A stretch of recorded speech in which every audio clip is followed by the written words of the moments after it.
নমস্কার বন্ধুরা, আজ আমরা ইতিহাস খ্যাত একটি রাজবাড়িতে ভ্রমণ করব।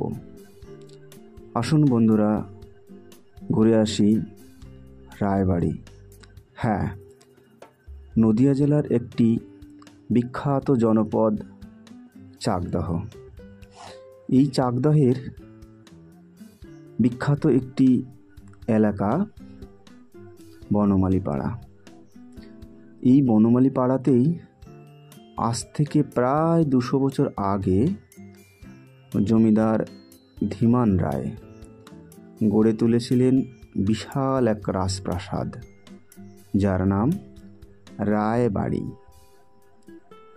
শোনা যায় এই বিশাল প্রাসাদ তৈরি করেছিলেন মুর্শিদাবাদের রাজমিস্ত্রিরা।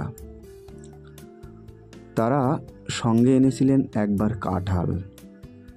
সেই কাঁঠাল খেয়ে তার বীজ ফেলেছিলেন এই প্রাসাদের একটি জায়গায়। সেই বীজ থেকে গাছ হয়ে সেই গাছে কাঁঠাল ধরে গেছিল, তবুও বিশাল এই রাজভবনটি তৈরি শেষ হয়েছিল না। জমিদার ধীমান রায়ের 7 পুত্র ছিল। প্রথম পুত্র টলা রায়, তারপর গিরিন রায়, নেপাল রায়, রমা রায়, অর্জুন রায়। বাকি দুজনের নাম অবশ্য স্থানীয়রাও জানাতে পারেনি। বর্তমানে অতি আধুনিককালে এই বাড়িটি ভয়ঙ্কর জঙ্গলে পরিপূর্ণ হয়েছে। অযত্নে অবহেলায় বাড়িটি কালের গর্ভে তলিয়ে যেতে বসেছে।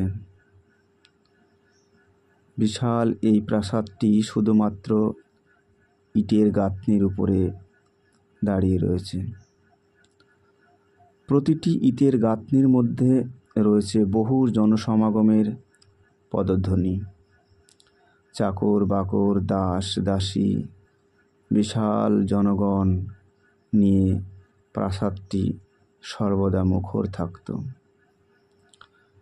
বন্ধুরা, এখনও এখানে এলে আপনি দেখতে পাবেন বাতিঘর, গুপ্ত সুড়ঙ্গ, তুলসী মঞ্চ, জলাধার, বিশাল শান বাঁধানো পুকুর ঘাট, গুপ্ত দরজা, গুপ্ত কুঠুরি, ইট কাঠ সুরকির বিরাট ইমারত। দেখা যায় মাঝখানে এক বিরাট বৈঠকখানা। এখানেই ধীমান রায় তার জমিদারি ব্যবস্থার শাসন পরিচালনা করতেন। ধীমান রায়ের এই জমিদারি প্রায় 40 বিঘা জমির উপর নির্মিত ছিল। বর্তমানে জমিদারের বংশধরেরা কলকাতা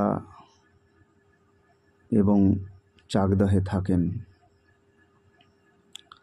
শোনা যাচ্ছে বর্তমানে বাড়িটি হস্তান্তর হয়েছে এবং শুরু হয়েছে শরিকি বিবাদ। আদালতে মামলা পর্যন্ত চলছে শোনা যাচ্ছে।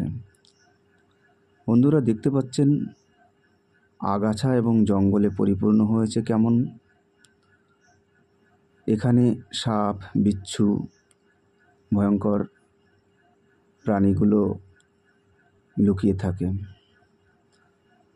বন্ধুরা, শোনা যায় এই যে গুপ্ত কুঠুরিগুলো, এই গুপ্ত কুঠুরির ভিতরে সোনা দানা মানিক্য সমস্ত কিছু লুকানো থাকত। কিন্তু কে বা কারা সেগুলি নিয়ে পালিয়েছে। এখনও কোনো অশরীরী আত্মা জমিদারিতে ঘুরে বেড়ায়।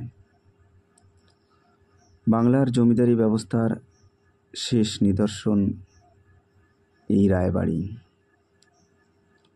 বর্তমানে ভ্রমণ পিপাসুদের একটি ভ্রমণের জায়গা এই রায়বাড়ি।